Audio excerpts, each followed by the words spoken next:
Dale Mercer paid the bartender to poison the Hells Angels president's drink. One drop. Colorless. Dissolved before the glass hit the tray. The bartender had done it in under a second. Nobody in that room saw it happen. Nobody except the waitress standing 8 feet away, the one nobody had ever bothered to look at. She picked up the tray. Her legs carried her toward table 4, heart hammering against her ribs. Mercer was sitting right there across that white tablecloth, deep in conversation, completely focused on the man beside him. She leaned in to set the drinks down. 1 second. Mercer's eyes moved to the man on his left, and in that exact moment, her fingers found the poisoned glass and slid it, smooth and silent, across the tray. The 2 glasses had been switched. She straightened up, stepped back, clasped her hands behind her apron so they would stop shaking. Mercer reached for his glass without looking up. Cole Hargrove hadn't moved. His eyes were locked on her face. He had watched every single thing she just did. This is Heart Tales. Now let's go back to where it all started. Mercer raised his glass. To new business? He drank. The room kept moving. Conversations layering over each other. Ice clinking against crystal. A jazz record turning somewhere in the far corner of the room. 12 seconds. Then Mercer's hand went to his throat. His fingers found his collar and pulled at it slowly at first. Then, with a sudden desperate urgency, like a man trying to loosen something that wasn't there, the color left his face in a single wave, top to bottom, replaced by a gray that had no business being on a living person. The glass slipped from his fingers. It hit the tablecloth and shattered. He went down hard. His chair caught the edge of the table crystal. Lean in. A full decanter of scotch, everything going over at once, hitting the marble floor in a single catastrophic crash. His body followed, 230 pounds. The Persian rug buckled beneath him, and he clawed at his own chest with both hands. Eyes blown wide, mouth working open and closed without making a sound. Then the sound came. A wet, ragged thing that filled the room and silenced it completely. Frankie was on his feet before the last glass stopped rolling. His weapon was out swinging across the room without a fixed target. The specific panic of a man whose plan has collapsed and who hasn't yet decided what to replace it with. Boss somebody, call somebody. Cole's man stepped between them. One hand. One sentence. Put it down. Frankie looked at the barrel, pointed at his chest, and his arm dropped. The room came apart. Ruth Calloway, who had owned Copperline Lounge for 19 years, who had seen things in this room that she would carry to her grave, and had made her peace, with that stood behind the long service bar with both hands pressed flat against the mahogany, watching Dale Mercer convulse on her Persian rug and understanding, with a clarity that felt almost peaceful, that nothing in this room would ever be the same after tonight. Chairs overturned. A woman at table 2 was screaming. Men who had spent careers projecting unshakable calm were scrambling for exits with the same raw animal urgency as everyone else. Cole Hargrove sat completely still. He set his glass down on the tablecloth. Slowly. Deliberately. The way you set something down when you want the gesture itself to be understood. Then he turned his head toward the velvet curtain at the far edge of the room. Claire was pressed flat against the wall behind it, both hands over her mouth, her whole body shaking in long, uncontrollable waves. She had watched a man go down. A man who had been trying to kill someone else. With poison she had redirected with her own 2 hands. The thought kept arriving in the same flat, factual voice, without mercy. I did that. I did that. I did that. Cole looked at her through the chaos, through the screaming and the overturned furniture, and the sound of a dying man on the floor with an expression that asked for nothing and offered everything. One single nod. Barely a movement. Just enough. Claire pressed her back harder into the wall and tried to remember how to breathe. Outside. The first sirens were already turning onto Beale Street. Stay with me. Because what happened in the hours after that moment, what Cole did, what Claire ran from, and what she carried home that night, that's where this story really begins. Claire Bowen had worked the floor at Copperline Lounge for 4 years. 3 months. And 11 days? She knew this because she had counted, not obsessively, not out of bitterness. The way you count things when counting is the only form of control available to you, one shift at a time. One apron tied and untied and tied again. The men who came through those doors never looked at her. Not once. Not in 4 years. She was the woman who brought the scotch and cleared the plates and refilled the water glasses before anyone had to ask. She was furniture. She was wallpaper. She was the specific kind of background noise that a room full of powerful men produces without noticing the sound of things being handled so that they could continue to exist without handling anything themselves. She was 31 years old. She carried her weight the way some women carry grief openly. Without apology, because there was no point pretending it wasn't there. And for 4 years, that invisibility had been the most valuable thing she owned. Because the men at Copperline Lounge talked at Table 4 about shipments coming through the river port that had nothing to do with the manifests filed at the customs office. They talked at Table 7 about a city councilman who owed more than he could ever repay, and exactly what form that debt was going to take when the time came to collect. They talked at the bar. Late, when the room had thinned out and the expensive bourbon had done its work, about the kind of arrangements that don't get written down anywhere because the people making them had learned across long careers in rooms like this one. That paper has a way of surviving its owners. Claire heard all of it. She heard it because she was invisible. Because nobody lowers their voice for the furniture, she filed it away behind her pleasant, professional smile and carried it home every night to the apartment on Vance Avenue where her mother slept in the back bedroom with the oxygen machine running its steady mechanical rhythm. And the rent was due on the 1st. And the tips from a place like Copperline were the only thing standing between that apartment and everything she refused to think about. Ruth Calloway had hired her 4 years ago. Ruth was 61 years old, had owned Copperline Lounge since she bought it from a man who didn't deserve it for a price she couldn't afford, and ran it with the specific competence of someone who had decided, a long time ago, that surviving in a room full of dangerous men required being useful to them without ever becoming dependent on them. She interviewed Claire for 11 minutes, looked at her for a long moment after the last question, and said, "You start Monday. Don't be late and don't be stupid and you'll be fine." Claire had been neither. Ruth watched over her the way a woman watches over something she has decided matters without quite being able to say why, quietly. From a distance, with the particular care of someone who knows that calling attention to the thing you're protecting is the fastest way to put it in danger. Claire had one rule she had built her survival on: see everything. Say nothing. Survive. She had kept that rule for 4 years. 3 months. And 11 days. Until the night Gary Sims' thumb moved over the rim of the 3rd glass.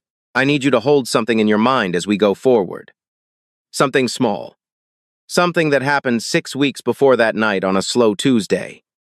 At the end of a quiet shift that made everything else possible. Cole Hargrove had come in alone that Tuesday, which was unusual. He always arrived with at least 2 men quiet. Watchful men who sat with their backs to the wall and their eyes on the door. The kind of men whose job was to be present without being noticed, and who were very good at it. That Tuesday he walked in alone, sat at table 4, ordered a bourbon neat, and didn't say another word for 40 minutes. Claire refilled his water twice. He didn't acknowledge her either time. The 3rd time she came to the table, he was holding his left hand flat against the tablecloth, pressing down on it with a steadiness that looked like concentration. She noticed because she noticed everything. And because the knuckles were split not fresh, but not old either. The kind of split that happens when a large amount of force meets something hard and neither one gives. She set the water down. "You want ice for that?" He looked up. Like he was genuinely surprised she had spoken. He looked at her for a long moment, the way people look at you when they are making a decision about something that has nothing to do with the question you just asked. "Sure," he said. She brought ice wrapped in a bar towel. He pressed it against his knuckles without a word. She turned to leave. "You've been working here a long time." It wasn't a question. 4 years. She said, "You pay attention." She didn't answer that. In a room like Copperline Lounge, being told you pay attention was not necessarily a compliment. He looked at her steadily. "I'm not going to hurt you. I'm going to tell you something. You can do whatever you want with it." She waited. "There are people in this room," he said quietly, "who would not like knowing how much you've seen. You understand what I'm saying?" She understood exactly what he was saying. She had understood it for 4 years. "I've seen nothing," she said. The answer she had given 100 times. Smooth. Flat. Automatics. The answer that had kept her alive. Cole Hargrove looked at her for a long time. One day that answer might not be enough. He said, "One day something is going to happen in this room, and you're going to have to decide in about 3 seconds whether to act or walk away. And if you decide to act, you won't be able to say a word, because the wrong person will be watching." Claire stood very still. "If that day comes," he said, "and you need help switch the glasses on your tray. Anetwo, put the wrong drink in front of the wrong man. I'll see it. I'll know what it means." She looked at him. "Why are you telling me this?" He pressed the ice harder against his knuckles, looked at the table for a moment like a man choosing between two versions of the truth and deciding that one of them wasn't worth the effort of pretending. "Because 4 years is a long time to carry something alone," he said. "And because nobody in this room has ever once looked at you, but I have." He left a tip of $63 on a $12 drink. Claire stood at that table for a long time after he was gone, bar towel in her hand. The ambient noise of the room moving around her like water around a stone, and thought about what it felt like to be seen. She was still thinking about it 6 weeks later. Standing at the service well, watching Gary Sims' hand move toward his jacket pocket. Keep that Tuesday in mind. Because the woman who picked up that tray wasn't acting on instinct, she was acting on a decision she had been carrying, quietly, for 6 weeks. And that changes everything about what it means. The night it happened started like every other night. Claire arrived at Copperline Lounge at 6:47, changed into her uniform in the back room, tied her apron twice, once loose, once tight, the way she always did when her hands needed something to do that wasn't thinking. Checked the reservation sheet. Table 4, booked for 9 o'clock. Private party. 6 covers. She had learned, a long time ago, that table 4 was never just dinner. By 8:30, the room was half full. The usual faces. The usual conversations that stopped just slightly too fast when she approached to refill a glass. She moved through it all the way she always moved. Steady. Quiet. Invisible. At 9:14, Dale Mercer walked through the front door. She knew who he was, the way everyone at Copperline knew who he was, not from anything said directly, but from the way the room changed when he entered it. Conversations adjusted. Volume dropped half a register across every table simultaneously. Posture straightened almost imperceptibly. The specific, practiced alertness of people in the presence of someone who could, if he chose to, make their lives very difficult. Mercer was 58 years old. Silver-haired. The kind of well-dressed that wasn't about the clothes, it was about the certainty, worn so long it had become physical, that whatever room he walked into, he already owned it. He owned Copperline Lounge. He owned the shipping contracts along the river port, the legitimate ones and the other kind. He owned 3 members of the city council and 1 sitting judge. He had been careful for 30 years. He had built the kind of operation that swallows questions before they can be asked. He settled into his chair at table 4 with the ease of a man sitting in a room that has always belonged to him. Claire noticed it first in the way Gary Sims was moving behind the bar. Gary was a nervous man on his best days, thin, quick-eyed, with the particular restlessness of someone who owed more than he earned, and had been owing it long enough that the anxiety had become structural. She had worked alongside him for 4 years. She knew when something was wrong. Tonight, something was very wrong. He was moving too deliberately. Setting up the service well with a focus that had nothing natural in it, the focus of a man who has rehearsed something until the rehearsal has replaced the original action entirely. She watched him line up 3 glasses. She watched his eyes move to table 4. She watched his hand move toward his jacket pocket. Her water pitcher stopped moving. At table 4. Mercer was leaning back completely relaxed, listening to the man across from him with the patient attention of someone who already knows how the conversation ends. To his left, 2 men she didn't recognize. Broad-shouldered, watchful. Across from Mercer sat Cole Hargrove. Cole was listening, nodding occasionally. His bourbon sat untouched in front of him. He always let his first drink sit for 20 minutes. The habit of a man who had learned not to trust anything he hadn't watched being poured. She looked back at Gary. His thumb was already moving over the rim of the 3rd glass. The room kept moving around her. Jazz from the corner speaker. Ice in a bucket somewhere. Someone laughing at the bar. She stood completely still at the service well and felt the floor shift beneath her feet. She thought about her mother's oxygen machine running its rhythm on Vance Avenue. She thought about 4 years, 3 months, and 11 days of seeing nothing and saying nothing and surviving. She thought about $63 on a $12 drink. And a man who had said, because nobody in this room has ever once looked at you, but I have. She had 3 seconds. Gary set the 3 glasses on her tray without meeting her eyes. Table 4. The words came out flat. Rehearsed. The voice of a man who has told himself that saying the words is different from making the choice. Claire looked at the tray. She looked at table 4. She picked up the tray. And she walked. Cole didn't move for a long time after Mercer hit the floor. The room collapsed into chaos around him, Frankie screaming. Paramedics being called. Men who had spent careers cultivating composure, scrambling over each other toward the exits with the same animal urgency as everyone else. He sat in the middle of it with the stillness of a man who has already done his calculations and is simply waiting for the situation to catch up. Then he stood up. He walked to the bar the way he walked everywhere, steady. Unhurried. Gary Sims was behind the counter, both hands flat on the mahogany, face the color of old chalk. He was watching the chaos at table 4 with the expression of a man who understands, with a completeness that leaves no room for negotiation, that every exit he had been mentally mapping for 3 weeks had just closed simultaneously. Cole's man was already there. One hand on Gary's shoulder. Not a grip, just a presence. The specific weight of a door that has been quietly locked. Cole stopped on the other side of the bar and looked at Gary the way you look at someone when the conversation is already over and what remains is formality. I didn't have a choice.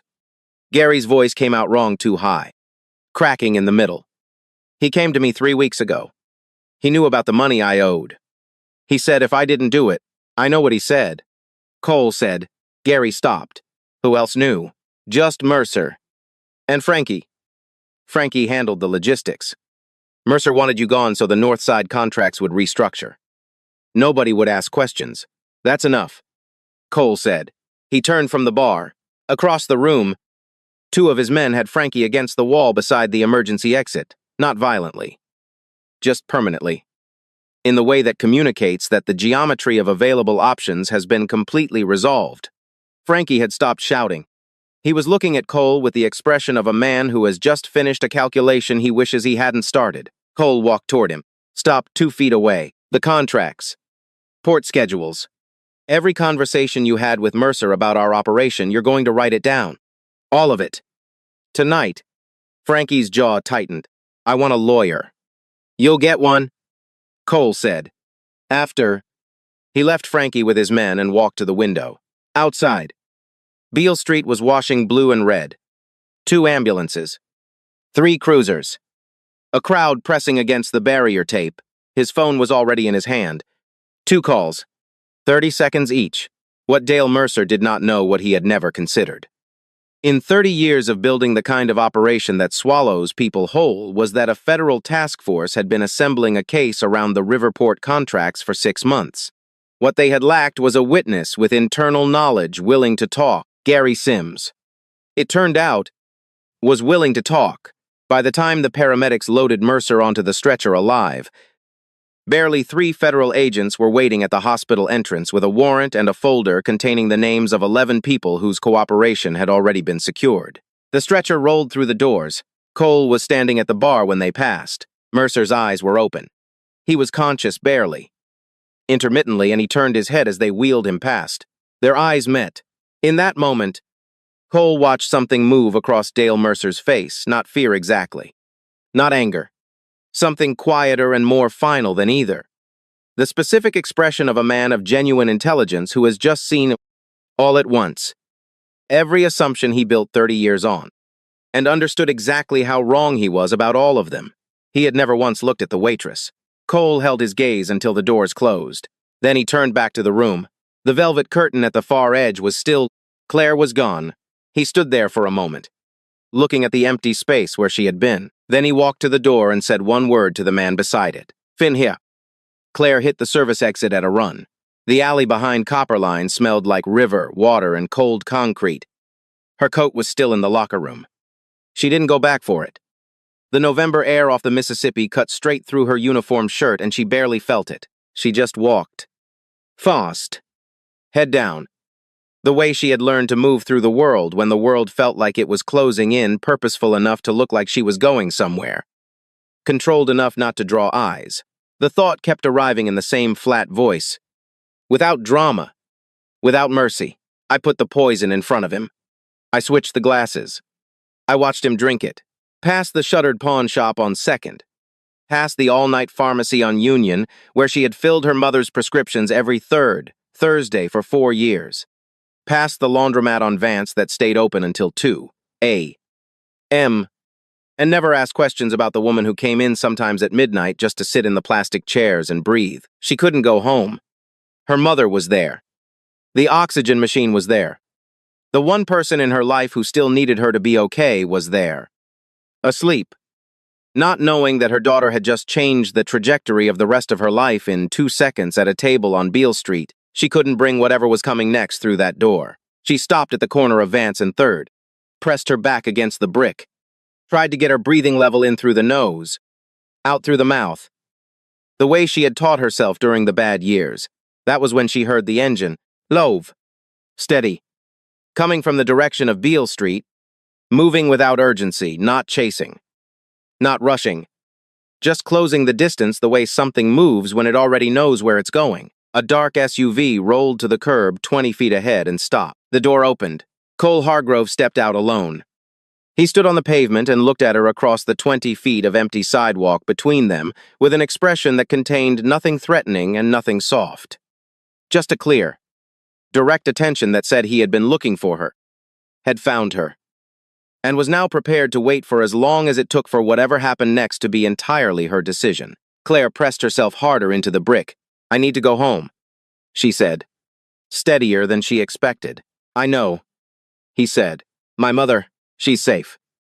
I have someone outside your building. Said the way he said everything as a fact that existed in the world. Not a favor. Not a leverage point. She doesn't know anything happened. Mercer's people. Mercer is in federal custody. A pause. Gary is with my people. Frankie is talking. Another pause. It's over. Claire. Those 2 words landed somewhere in her chest she hadn't been prepared for. The specific, unexpected weight of something she hadn't known. She'd been waiting 4 years to hear. It's over. Her back was still against the wall. Her hands were still shaking from the cold. Or from something else. She couldn't separate them anymore. Cole crossed the 20 feet between them, stopped close enough to be heard clearly, and far enough that the choice of what happened next was entirely hers. He reached back into the SUV and held out his jacket. She looked at it, looked at him. You saw me, she said. At the table you saw what I did. Yes. You knew what it meant. Yes. Why didn't you stop me? Cole was quiet for a moment.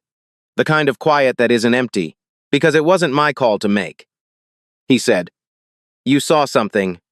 You made a decision. In a room full of people who could have done something, he stopped. Let the rest sit unsaid. I wasn't going to take that from you. Claire looked at him for a long time. Then she reached out and took the jacket. It was heavy. Warm in the way things are warm when they've been close to a person for a long time. It smelled like engine oil and cold air and something older than both. She pulled it around her shoulders. For the first time in 4 years, 3 months, and 11 days, she felt something she didn't have a word for, something quieter than safe. Something that had been missing from every room she had moved through for so long that she had almost stopped noticing its absence. Sin. 3 months later, Copperline Lounge closed its doors. The federal warrant covered 4 properties, 11 bank accounts, and 32 years of shipping contracts that had never once reflected what was actually moving through the riverport. The investigation had been building for 6 months before the night at Table 4. What it had needed was one person on the inside willing to talk. Gary Sims talked for 11 hours. The trial lasted 9 days. Mercer's attorney was good, the kind that costs what a house costs. Every month. The evidence was better. The jury deliberated for 4 hours. Mercer got 23 years. He stood when the sentence was read. Straightened his jacket with both hands, the same jacket. The same gesture. The same certainty he had carried into every room for 30 years. He looked at the courtroom with the expression of a man who has decided that the only remaining form of dignity is not to show anything. Then he sat back down. Frankie cooperated, received a reduced sentence, and was not heard from again. Gary Sims lost his bartending license and moved to Knoxville to live with his sister. By all accounts, he became a different kind of man, the kind that calls his kids on Sundays. Claire heard all of this secondhand. She wasn't in the courtroom. She had found a job at a breakfast diner on Summer Avenue, the kind of place where the coffee has been on the warmer since 6 a.m. And the regulars have known each other's orders for 15 years, and nobody at any table was deciding anything more consequential than whether to get the biscuits or the toast. She worked the morning shift. She was home by 2. She sat with her mother in the afternoons and watched old movies and breathed the ordinary air of a life that had room in it. Some nights she still heard the crystal hit the marble. Some nights she lay in the dark and felt the exact weight of the tray in her hands, the way you remember physical things with a precision that words can't touch, and watched again the moment Dale Mercer's glass slipped from his fingers. Those nights, she didn't try to make it mean something different than what it was. She had made a choice. In 3 seconds, with shaking hands, alone, in a room full of people who had decided that what happened to other people was not their problem. She had made a different choice. She didn't know if that made her brave. She knew it made her someone she could live with. Cole came into the diner on a Wednesday morning in February. He sat at the corner table and ordered black coffee and 2 eggs over easy and read the paper and didn't say anything until she brought the check. "How are you doing?" he asked. "Better," she said, and meant it. He left a tip of $63 on a $9 breakfast. She stood at that table after he left bills in her hand, the morning moving around her. The smell of coffee and the warmth of a room that has been full of people since before the sun came up, and thought about what he had said that night on the corner of Vance and 3rd. Because in a room full of people who could have done something and didn't, you did, there is a kind of courage that doesn't announce itself. It doesn't arrive with a warning or a soundtrack. It doesn't look like courage from the outside. It looks like a woman carrying a tray across a room, hands shaking, face blank, moving through a space where nobody has ever looked at her twice. It shows up in ordinary hands. In the 3 seconds before a decision becomes irreversible, in the specific quiet moment when a person understands that the answer to what happens next is entirely theirs. It asks one question: if not you, then who? Claire Bowen answered that question with a silver tray and 2 seconds of silence. And the most dangerous man in Memphis realized, too late, that the woman he had never once looked at had been watching everything. If this story stayed with you, think about why. There are people moving through rooms around you right now the way Claire moved through that room. Quietly, without making a fuss, carrying something nobody has thought to ask about. You don't need a silver tray. You just need to look. This is Heart Tales. If this story meant something to you, share it with one person today. Subscribe so you don't miss what comes next. 1, if you're new. 2, if you've been here a while. 3, if you never miss a single one.